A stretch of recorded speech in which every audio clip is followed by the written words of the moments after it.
রাজধানীর সার্বিক পরিস্থিতি জানাতে আমাদের সাথে যুক্ত হচ্ছেন আমাদের সহকর্মীরা। শুরুতেই চলে যাব বাড্ডায়, সেখানে আছেন সহকর্মী আরিফুল ইসলাম। আরিফ, সন্ধ্যা ৬টা পর্যন্ত কারফিউ শিথিল, রাজধানীর কি চিত্র এখন দেখছেন এবং জানাবেন আইন শৃঙ্খলা বাহিনীর তৎপরতার খবরও।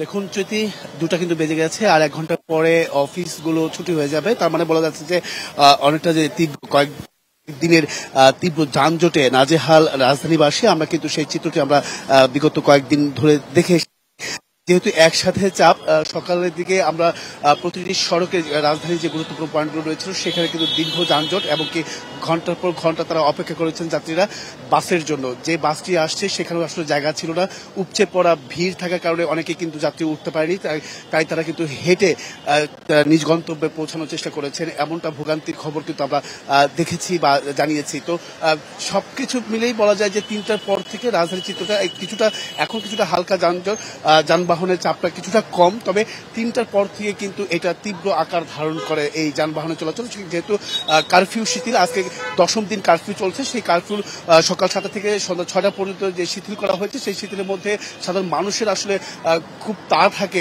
বাড়ি ফেরার বা নিজ গন্তব্যে পৌঁছানোর, সেই তারা অনুযায়ী কিন্তু যানবাহনের চাপটাও বেড়ে যায়, সেখানেও কিন্তু একটা ভোগান্তির সৃষ্টি হয়। পাশাপাশি আইন শৃঙ্খলা বাহিনীর তৎপরতা বলেন বা সতর্ক অবস্থানের কথা বলেন, সেটা কিন্তু আমরা রাজধানীর প্রায় প্রতিটি গুরুত্বপূর্ণ যে জায়গাগুলোতে হয়েছিল বা নাশকতা যে সমস্ত জায়গাগুলোতে হয়েছিল সেখানে কিন্তু তারা সতর্ক অবস্থানে রয়েছেন। আমি এখন যেহেতু আছি মেরুল বাড্ডা যে ব্র্যাক ইউনিভার্সিটি, সেই ব্র্যাক ইউনিভার্সিটির সামনে, তারা কিন্তু সতর্ক অবস্থানে রয়েছে আইন শৃঙ্খলা বাহিনী।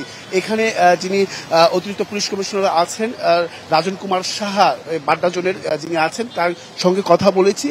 তারা বলছেন যে এখন মাঠে কোনো আন্দোলনকারী বা কোনো ছাত্র নেই, তো সেক্ষেত্রে যারাই আসবেন তারা মূলত হচ্ছে দুষ্কৃতিকারী, তারা নাশকতাকারী, সেটা কিন্তু আসলে তার মুখ থেকে আমরা জেনেছি। তিনি বলছেন যে আমরা যদি কাউকে ধরি সেক্ষেত্রে সন্দেহভাজন যদি কাউকে মনে হয় তাকে জিজ্ঞাসাবাদের জন্য পুলিশ হেফাজতে আমরা নিয়ে যেতে পারি বা নিয়ে যাব, এমনটা কিন্তু বলেছেন এই আইন শৃঙ্খলা বাহিনী। তবে সবকিছুই বলা যায় যে যদি এই আইন শৃঙ্খলা বাহিনীর সতর্ক অবস্থানে যে রয়েছে, সেই সতর্ক অবস্থান থেকে কেউ যদি নাশকতা করতে যায় বা কাউকে যদি সন্দেহভাজন ভাবে দেখা হয় বা মনে করা হয়, তাহলে কিন্তু তাকে জিজ্ঞাসাবাদের জন্য কিন্তু তাকে পুলিশ হেফাজতে নিয়ে যাওয়া হবে। তো এই ছিল এখান থেকে সবশেষ।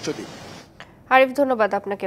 আমাদের সাথে প্রেস ক্লাব এলাকা থেকে আরো যুক্ত আছেন সহকর্মী ইশরাত জাহান উর্মি। কারফিউ আরো শিথিলে রাজধানীর কি পরিস্থিতি দেখছেন সেখানে জানাবেন। চৈতি, আমি যখন অফিসে আসার পথে কিন্তু আমি দেখেছি যে জনজীবন মোটামুটি স্বাভাবিক ছিল। রাস্তাঘাটে এই সময়টা কারফিউর পরেও যে সময়টা আসলে যেরকম ভাবে মানুষজন চলাচল করে সেরকমই চলাচল করছিল, কিন্তু প্রেস ক্লাবে এই মুহূর্তে যেখানে আমি আছি এখানে কিন্তু একটু উত্তেজনা যদি আমি বলি সেটি রয়েছে খানিকটা, কারণ এই রাস্তাটি প্রেস ক্লাব থেকে সচিবালয় পর্যন্ত যে রাস্তাটি, এখানে মেট্রো রেলের একটি স্টেশনও রয়েছে আপনি জানেন, এই রাস্তাটি কিন্তু এই মুহূর্তে জনসাধারণের জন্য বন্ধ রয়েছে।